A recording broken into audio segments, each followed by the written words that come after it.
জন্য, একটা সরল মানুষের জন্য, একটা হৃদয়বান মানুষের জন্য। সেই হৃদয়বান মানুষটার নাম হইল শেখ মুজিবুর রহমান। উনি বলছিলেন আমি কারে মারবো, আচ্ছা মাফ করে দিলাম। ও যে এদের চরিত্র ঠিক হয় নাই, সমস্ত কাজটা জামাত ইসলাম করাইছে। এটা যদি না করে, আবার এখন যখন রাজপথে নামে সবাই স্লোগান দিচ্ছে এই আলবদর রাজাকার, এই মুহূর্তে বাংলা স্যার, এখন আবার গলার মধ্যে এসে পড়ছে আমাদেরকে চিনে ফেলতে বিএনপি আবার অত স্লোগান দেয় আলবদর রাজাকার। এখন তো আমি চাচা তো ভাই পাবো না, আমাদেরকে বাঁচানোর কেউ নাই। কাল দিন পরে পরশু দিনই দেখবেন জামাতের আমির মাপ চাইবো। আমি কইলাম আর নাইলে করবো আমরা ভুল করে ফেলছি, বা আবার সবাই মিলে দেখা যা এটা ভুল বুঝাবো, এটা আবার করবো। আবার সেই সব গর্তের ভিতর থেকে বাইরে যখনই সুযোগ পাইবে তখনই সুবল দেওয়ার চেষ্টা করবে, কারণ তারা তো বাংলাদেশ মানে না, বাংলাদেশের মুক্তি মানে না। এদের কথা হলো যে আগামী দিনে যে ফাইটটা হবে এই দেশে, এটা ইলেকশন হবে কি হবে না, সেই ফাইটটা হবে বাই প্রোডাক্ট। এটা যদি বিএনপি এখন না বুঝে তাহলে এই দেশের মানুষের কপালে খারাপ আছে। এক নম্বর হলো আইন শৃঙ্খলা পরিস্থিতির অবনতি। এই কথাটা বলছেন, অবনতি তো হবে পরে, আসলে তো আইন শৃঙ্খলাই নাই দেশে। কারণ আপনি তো আগে পুলিশের মায়ের চোখের পানিকে আপনি পদদলিত করছেন, যে পুলিশকে আপনি মাইরা গাছে বান্ধা রাখছেন, আগুন দিয়ে পোড়ায় দিচ্ছেন। মহিলা পুলিশের পেটের ভিতরে বাচ্চা আছে, তাও আপনি তাকে মেরে ফেলছেন। পুলিশের উপরে যে অত্যাচারটা হয়েছে, সেই অত্যাচারের পরে পুলিশ যদি দোষ করে থাকে তাদেরও বিচার হওয়া উচিত, যেমন হচ্ছে পুলিশের আইজি তো বিচারের সম্মুখীন হচ্ছে, ঠিক তেমনি অন্যায়ভাবে যদি কেউ পুলিশকে মেরে থাকে তাদেরও বিচার হওয়া উচিত। জামাত এবং এনসিপি দুইটা পার্টি ফুল ক্ষমতায় আছে, এবং জামাতের কাছ থেকে এখন কিন্তু ওই যে মোল্লা মুন্সিদের পার্টিগুলো সবাই ভাগ নিচ্ছে। এরাই এখন ক্ষমতায় এই দেশে, ইউনূস সাহেব এবং ধর্ম ব্যবসায়ী রাজনৈতিক দল আন্ডার দ্য লিডারশিপ অফ জামাত। এটা দীর্ঘস্থায়ী করলে এরা মজা আছে, দুর্নামও হইল না, কিন্তু ব্যাংকও তারা লুট করতে পারলো। এরা চাকরি বাকরি যেখানে আছে, এক একটা চাকরি সচিব বদল করতে, এক একটা এডিশনাল সচিব বদল করতে, একজন ডিসি বদল করতে, ইউনো লেভেল পর্যন্ত হস্তক্ষেপ করতে পারলো, এদের মতো করে দেশ চালাতে পারলো, টাকা পয়সা পকেটে আসতো, যেটা কোনোদিন এই দেশে ছিল না। এইসব ছেলে পেলেরা মিললে আর জামাত এই শিবির টিবির এরা মিলে টিল্লা এই কাজগুলো করতেছে। এরা ক্ষমতায় আছে, কাজে এরা ইলেকশনটা দিতে চায় না, যদি কারণ এরা জানে ইলেকশনটা দিলে এরা অস্তিত্বহীন হয়ে যাবে। কাজে ইলেকশনটাকে দীর্ঘায়িত করার জন্য চক্রান্ত করতেছে। এই চক্রান্তের পিছনে মূল কাজটা হলো তাদের মূল কাজ, মূল চিন্তা, মূল টার্গেট। এখন না বুঝে তাহলে এই দেশের মানুষের কপালে খারাপ আছে। কারণ আমরা এখনই দেখতেছি 24-এর শহীদ যারা, তাদেরকে আমি অশ্রদ্ধা করি না, তাদেরকে 71-এর শহীদদের 10 গুণ উপরে স্থান দেওয়া হয়েছে। তাদের নামে বিভিন্ন ধরনের স্তম্ভ টম্ব কইরে টুরে তাদেরকে বাড়ি ঘর দিয়া, এবং যারা এই যে সত্য মিথ্যা মিলায় বলে হাজারো হাজার আহত হয়েছে এবং নেতৃত্ব দিছে। এই যে 24-কে কেন্দ্র করে একজন লোকের যে তামাশা শুরু হয়েছে, এবং সবচেয়ে বড় গণ আন্দোলন হয়েছে এরশাদের বিরুদ্ধে 9 বছর। কই এদেরকে তো এত করা হয় না। এরশাদ, এমনকি আমি আপনাকে খুব ক্লিয়ারলি বলি, এরশাদ যখন ফল করলো, এরশাদের চেয়ে এইরকম মানে এত মানে অসহায় মানুষ কেউ ছিল না। কিন্তু এরশাদের দল, এরশাদ শুধু নিজে একবার জেলে গেল, সেটা 7 বছর থাকুক, 5 বার 3 বছর থাকুক, কিন্তু জেলে গিয়েও কিন্তু 3বার সে ইলেকশন করতে পারলো, এবং প্রত্যেকবার এই 5টা সিট থেকে এরশাদ পাস করতে পারলো। কেউ কিন্তু বলো না এরশাদ স্বৈরাচার, কাজে সে ইলেকশন করতে পারবে না। এমনকি যে এরশাদের দল 9 বছর মানুষকে অত্যাচার করলো, যে অত্যাচারে আমি বলবো শত শত লোক নিহত হলো। এরশাদের সময় সবচেয়ে ক্রিমিনালিজম হয়েছে রাজনীতি, ক্রিমিনাল চার্জে। সেই এরশাদের দলকে কি বন্ধ করা হয়েছিল? বাকি এরশাদের দলের এমনকি 91 সনে এরশাদের দলকে জাতীয় পার্টিকে ইলেকশন করতে দেওয়া হয়েছে, এবং তারা 30টার উপরে সিট পাইছিল, এখন পর্যন্ত তারা ইলেকশন করছে। কিন্তু 24-কে নিয়ে যা ঘটছে এটা তো ভিন্ন পরিকল্পনা। আসলে এই যে আমরা অস্থির পরিস্থিতির কথা বলছেন, সেই জায়গা থেকে উত্তরণের উপায় কি গণতান্ত্রিক ধারায় ফিরিয়ে নেওয়ার ক্ষেত্রে? আমি এই কথাটা আপনাকে বলবো, অমানুষ মানুষ হয় না, শুধুই পিনলেই জামা জোড়া, সোনার জিঞ্জির মুখে দিলেই গাদা হয় না গোড়া। এটা হলো আমার চাচার কথা। একটা কথা শেখাইছিল আরো পরে, শিলা যদি ভাসে জলে দেখে কোনো জন, উচিত গোপন রাখা তার আজীবন। শিলা জলে ভাসতেছে, আপনি দেখছেন এটা বলবেন না, কারণ আপনাকে তো মিথ্যাবাদী বলবে, আপনি 2টা প্রবলেমে পড়বেন। এখন আমি কিন্তু শিলা জলে ভাসে আমি দেখছি এই কথাটা কইতেছি। আমি কিন্তু চাইছিলাম না যে জামাতে ইসলাম ওই যে অমানুষ মানুষ সয়লা পিনলে জামায় জোড়া, সোনার জিঞ্জির মুখে দিলেই গাদা হয় না গোড়া। জামাত ইসলামের মনের মধ্যে হইল পাকিস্তান, জামাত ইসলামের আদর্শের মধ্যে হইল সাম্প্রদায়িকতা। সেইটা 1941 সনে তাদের মওদুদি সৃষ্টি হওয়ার পর থেকে এটা চলে আইছে। পাকিস্তানের আন্দোলন তারা করতে পারে না, বিরুদ্ধে ছিল। বাংলাদেশের আন্দোলনে তারা বিরুদ্ধে ছিল। বাংলাদেশের আন্দোলনে তারা শত শত বুদ্ধিজীবীকে হত্যা করছিল। আমার কথাটা একটু আপনি শুনবেন। এবং তাদের অপরাধের বিচারটা সঠিকভাবে হয় নাই একটা বোকা মানুষের জন্য। একটা সরল মানুষের জন্য, একটা হৃদয়বান মানুষের জন্য, সেই হৃদয়বান মানুষটার নাম হইল শেখ মুজিবুর রহমান। উনি বলছিলেন আমি কারে মারবো, আচ্ছা মাফ করে দিলাম। কথাটা খুব বোঝায়। এই সুযোগে তারা বাইচা সৌদি আরব থেকে দৌড়িয়া সব জায়গাতে গোলাম আজমের নেতৃত্বে বাংলাদেশের বিরুদ্ধে বলছে, যাও সেটা অন্য কথা। এইবার আমি মনে করছিলাম যে 5ই আগস্ট যখন বইতে গেছে, আমি তখন বুঝি না তো, আমি তো ক্ষেতের আয় থেকে আইছি, কৃষকের ছেলে, আমি সাধারণ ঘরের কৃষকের ছিলাম, তো বেকল মানুষ ল্যাম্বাত্তি দিয়ে লেখাপড়া, কুপি বাত্তি দিয়ে লেখাপড়া করছে। আমি মনে করছিলাম জামাত বোধহয় এবার ঠিক হয়ে যাবে এবং সুন্দরভাবে তারা রাজনীতি করিয়া মানুষের ভোটের আশায় তারা সামনে আগাবে। ওইসব প্রশ্নটা 71-কে তারা বলবে যে না, 71-এ যা হয়ে গেছে, আমাদের পূর্বপুরুষরা যা হয়ে গেছে, উই আর সরি, এটা আমাদের পূর্বপুরুষদের ভুল ছিল, আপনারা আমাদেরকে এই নজরে দেখেন না, আমরা এখন গণতন্ত্রের মাধ্যমে এই দেশ আমরা সবাই মিলেমিশে চালাবো। আমার এটা ধারণা ছিল। কিন্তু পরবর্তী সময় দেখলাম সোনার জিঞ্জির মুখে দিলে গাদা হয় না ঘোড়া। তারা সেই জিনিসটাকে ভুলতে পারে না। 71-এর প্রতিশোধ নেওয়ার মানুষে তারা আজকে পর্যন্ত গত 10 মাস সমস্ত কাজগুলো করে গেছে এবং সব জায়গাতে এমন একটা অবস্থা করছে, তাদের কাছে সমস্ত ব্যাংকগুলো আছে, তাদের কাছে সমস্ত অর্থনৈতিক প্রতিষ্ঠানগুলো আছে, তাদের কাছে সমস্ত হসপিটাল, প্রাইভেট হসপিটালগুলো আছে, এমনকি সরকারি হসপিটালের সমস্ত প্রশাসন এখন তাদের হাতে, ঢাকা বিশ্ববিদ্যালয় তাদের হাতে। এক রাজাকার হলো ঢাকা বিশ্ববিদ্যালয়ের ভাইস চ্যান্সেলর, ও রাজাকারের ছেলে, ও ঢাকা ইউনিভার্সিটিতে বানাইছে একটা মাদ্রাসা, কালকে রাত 3টা পর্যন্ত মেয়েদেরকে দিয়ে সে গিয়ে স্টেজে উঠছে আগে, আর ওইখানে স্লোগান হয়েছে সজীবের নেতৃত্বে। প্রথম স্লোগানটা দিছে সজীব, ওই যে কি উপদেষ্টা, তুমি কে আমি কে, রাজাকার রাজাকার। অবশ্য পরে খুব ক্ষীণ কণ্ঠে একবার দেখছে, কাজটা খুব, আমি সব শুনছি, কাজটা খুব অসুন্দর। পরে বলছে কে বলেছে, কে বলেছে, স্বৈরাচার, এটার বলে না। এই যে এই আজকের প্রেক্ষাপটে জামাত এই কাজটা করছে। লালবাগের হত্যাকাণ্ডের পর একটা ছেলে হত্যা হয়েছে, জিয়াউর রহমান সাহেব মারা গেছে 43 বছর আগে। তার অপরাধ কি? তার নামে বিশ্বের স্লোগান দিয়ে, তার পোস্টার পুরাইয়া তার গায়ে পা দিতে হবে কেন?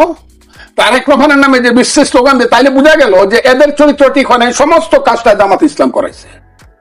এটা কিন্তু না করে আবার এখন যখন রাজপথের নামে সবাই স্লোগান দিচ্ছে এই আলবদর রাজাকার, এই মুহূর্তে বাংলা স্যার এখন আবার গলার মধ্যে এসে পড়ছে, আমাদেরকে চিনে ফেলছে বিএনপি, আবার অত স্লোগান দেয় আলবদর রাজাকার। এখন তো আমি চাচা তো ভাই পাবো না, আমাদেরকে বাঁচানোর কেউ নাই। কাল দিন পরে পরশু দিনই দেখবেন জামাতের আমির মাপ চাইবো, আমি কইলাম, আর নাইলে করবো আমরা ভুল করে ফেলছি, বা এখন আবার সবাই মিলে দেখা যা এটা ভুল বুঝাবো, এটা আবার করবো। আবার সেই সব গর্তের ভিতর থেকে বাইরে যখনই সুযোগ পাইবে তখনই সুবল দেওয়ার চেষ্টা করবে, কারণ তারা তো বাংলাদেশ মানে না, বাংলাদেশের মুক্তিযুদ্ধ মানে না। উত্তরণের উপায় কি? উত্তরণের উপায় হইলো তারা যদি বাংলাদেশ মানে সবার সামনে কাউন্সিল ডেকে বলতে হবে আমরা বাংলাদেশ মানি, আমাদের 71 ভুল ছিল, আসেন আমরা গণতন্ত্রের মাধ্যমে, আমরা চাই ইসলামিক শাসন, আমরা চাই কোরআনিক শাসন, আমার কোনো আপত্তি নেই, তাদেরকে সেলুট, মৌলানা সাহেবদেরকে সেলুট। ভোট করেন, মানুষ যদি কোরআনিক শাসন চায়, কোরআন যদি সঙ্গে আপনার করেন, কিন্তু ভোট নিয়ে করেন। আপনারা এইসব করতেছেন কি? 5% ভোট পাইবেন না, 75% পাওয়ার দেখান মোল্লা মুন্সিরা। ধন্যবাদ। আমি জনাব এমরাজ আপনাকে শেষ করতে চাই, অস্থিরতা উত্তরণের উপায় কি? অস্থিরতা উত্তরণের উপায় হচ্ছে নির্বাচন দেওয়া এবং সংস্কার কমিশনের যেভাবে যতগুলো সংস্কার কমিশন করেছে, এই কমিশন তো করার ম্যান্ডেটই তাদের নেই। যদিও প্রেস সেক্রেটারি বলছে যে আমাদের সব গণ-অভ্যুত্থানের সরকার সব ম্যান্ডেট আছে। যাই হোক, আমি ওই বিতর্কে গেলাম না। আমার কথা হচ্ছে যে আপনি সংস্কার করেন, আমাদের নির্বাচন প্রত্যাশা, নির্বাচন করার জন্য যত কঠোর আইন করতে হয় করেন, আবার 5 বছর পরে স্বাধীনভাবে খুব শান্তিপূর্ণভাবে ক্ষমতা হস্তান্তর হোক, এইটা গুরুত্বপূর্ণ, এইটাকে করেন। কিন্তু আপনারা যেসব আলোচনা নিয়ে আসছেন, ধরেন আমি বলি, আপনি দেখেন আনুপাতিক নির্বাচন, ন্যায় গণপরিষদ, জুলাই সনদ, জুলাই ঘোষণাপত্র, এগুলো তো সমাধান হবে না, এগুলোর সমাধান হবে না, দেশ ভাগ হয়ে যাবে এটা সমাধান করতে বলে। আনুপাতিক নির্বাচনে নেপালে 2008 সালে কমিউনিস্ট পার্টি ক্ষমতা আসছে, ইলেকশন করে ক্ষমতা আসছে, 12 বছরে 17 বার সরকার পতন ঘটছে আনুপাতিক নির্বাচনের কারণে। আপনি দেখেন এখন নেপালিরা বলে তারা রাজতন্ত্রে ফেরত যেতে চায়, বলেন সে অন্ধকার যুগে ফেরত যেতে চায়। ইসরায়েলি আনুপাতিক নির্বাচন, নেতানিয়াহুর লিকুদ পার্টি, সে কখনো 30%-এর উপর ভোট পায় না, এবং আরো 100টার ভোট কতটা বিলুপ্ত হয়, কতটা বিলুপ্ত হয় না। এই পার্টিগুলো ঐক্যবদ্ধভাবে, মুসলমানরা বাদ, আপনার সবগুলো এই নেতানিয়াহুকে খুনি বানাইছে মুসলমান নিধন করা। হ্যাঁ, তো আপনি কি ওই জায়গায় যেতে চান? উচ্চ মানের গণতান্ত্রিক দেশ যতক্ষণ না হবে ততক্ষণ পর্যন্ত আনুপাতিক নির্বাচন ফিজিবল না, সেই দেশ ধ্বংস হয়ে যাবে। প্রিয় দর্শক, সাজ্জাদ কাদেরের প্রীতি এবং শুভেচ্ছা নিয়ে এই মুহূর্তে আপনাদের সামনে কথা বলতে এসছি। তুমি কে আমি কে, জঙ্গি জঙ্গি, এই প্রসঙ্গটি নিয়ে কথা বলবো। গতকালকে শুক্রবারে জুমার নামাজের পরে রাজধানী ঢাকায় তুমি কে আমি কে জঙ্গি স্লোগানে মুখরিত হতে দেখা গেছে। আপনারা ইতিমধ্যেই সেই ভাইরাল ভিডিও দেখেছেন, তারপরেও আমরা আলোচনার খাতিরে একটু দেখে আসি কিভাবে স্লোগান দেওয়া হচ্ছে।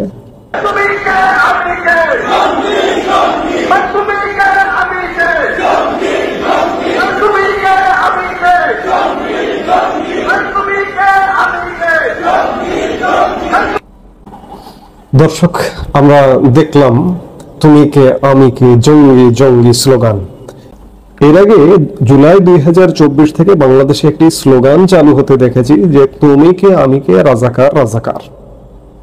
সেটি 2024 বছর ব্যাপী এবং 2025-এর জুলাই এসে সেই স্লোগানটাও কথায় কথায় চলছে। আজকে জঙ্গি জঙ্গি, আসলে এটা কেন, এই স্লোগানটা কেন দিচ্ছে? স্লোগানটা কি আসলে বাংলাদেশে কি কখনো কোনো জঙ্গিবাদ ছিল না, জঙ্গি ছিল না, এই জন্য এটিকে প্রুভ করতে বা বোঝাতে? ইতিমধ্যে সরকারের তরফে বলা হচ্ছে যে বাংলাদেশে আসলে কোনো জঙ্গি ছিল না, জঙ্গিবাদ ছিল না।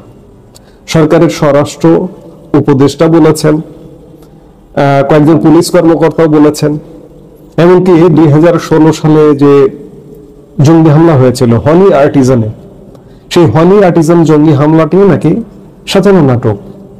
সেখানে আইন শৃঙ্খলা বাহিনীর মানুষও মারা গেছে, পুলিশের লোকও মারা গেছে, বিদেশি মারা গেছে, দেশি মারা গেছে, সেগুলো নাকি সাজানো নাটক। অর্থাৎ রাষ্ট্রীয়ভাবে বলা হচ্ছে এখনকার প্রেক্ষাপটে যে বাংলাদেশে কখনো কোনো জঙ্গি ছিল না, এই বিষয়টা প্রতিষ্ঠিত করার একটা চেষ্টা চলছে। এবং এখন বর্তমানে কোনো জঙ্গি নেই। এই স্লোগানগুলো কি জঙ্গি নেই, জঙ্গি একটি নাটক, সেটিকে প্রহসন করে দেওয়া, নাকি বাংলাদেশ একটি যে জঙ্গি রাষ্ট্র এবং জঙ্গি রাষ্ট্রের দিকে ধীরে ধীরে আরো বেশি করে ধাবিত হচ্ছে সেটি প্রতিষ্ঠিত করা? কোনটা? যদি হয় যে জঙ্গি নেই, জঙ্গি ছিল না কখনো, এটির সাথে আসলে একমত হওয়া যায় না। আবার জঙ্গি আছে বা জঙ্গি এখন নেই, এটির সাথেও একমত হওয়া যায় না। আজকে প্রকাশ্যে সরকারের তরফ থেকে বলা হচ্ছে, প্রকাশ্যে স্লোগান দেওয়া হচ্ছে যে বাংলাদেশে জঙ্গি নেই, জঙ্গি তুমি কে আমি কে জঙ্গি জঙ্গি, প্রহসনমূলক ভাবে। এগুলোকে আসলে জঙ্গিবাদকে ছাই চাপা দেবার জন্য, নাকি বাংলাদেশ নতুন করে জঙ্গিবাদী রাষ্ট্র হিসেবে প্রতিষ্ঠিত হতে চাইছে, স্বঘোষিত জঙ্গিবাদী রাষ্ট্র হিসেবে প্রতিষ্ঠিত হতে চাইছে? যদি জঙ্গিবাদী রাষ্ট্র হিসেবে প্রতিষ্ঠিত হতে চায়, কিংবা যেভাবেই হোক, তুমি কে আমি কে জঙ্গি স্লোগান, এই স্লোগানগুলো শুধু কিন্তু দেশের মধ্যে সীমাবদ্ধ থাকছে না, দেশের বাইরেও বিশ্বব্যাপী এই স্লোগানগুলো ছড়িয়ে পড়ছে। এতে করে বাংলাদেশের উপরে বিরূপ প্রভাব পড়তে পারে। যারা যদি কেউ জঙ্গি পৃষ্ঠপোষকতায় বা পৃষ্ঠপোষক রাষ্ট্র হিসেবে কিংবা জঙ্গিবাদী রাষ্ট্র হিসেবে নিজেদের ঘোষণা করে, যেটি হোক না কেন, কিংবা প্রহসনমূলক ভাবে স্লোগান দেয় যে তুমি কে আমি কে রাজাকার রাজাকার, কিংবা তুমি কে আমি কে জঙ্গি জঙ্গি, যে আমরা আসলে জঙ্গি না, আমাদেরকে জঙ্গি বলা হতো অতীতে, এই জন্যই আমরা রাগ করে ক্ষোভ থেকে ক্ষুব্ধতা থেকে স্লোগান দিচ্ছি, যেটি হোক না কেন, এটি বাংলাদেশের জন্য শোককর হবে না। আপনারা জানেন যে কদিন আগে, খুব বেশি দিন নয়, গত মে মাসে আমাদের একদম নিকট প্রতিবেশী একটি দেশ ভারত, পাকিস্তানে জঙ্গিবাদ দমন করতে ভারত গেছে, পাকিস্তানের জঙ্গি ঘাঁটি ভারত গড়িয়ে দিয়েছে। পাকিস্তান জঙ্গি পৃষ্ঠপোষকতা করে রাষ্ট্রীয়ভাবে, সেই জঙ্গিবাদ দমনে ভারত পাকিস্তানে হামলা করেছে।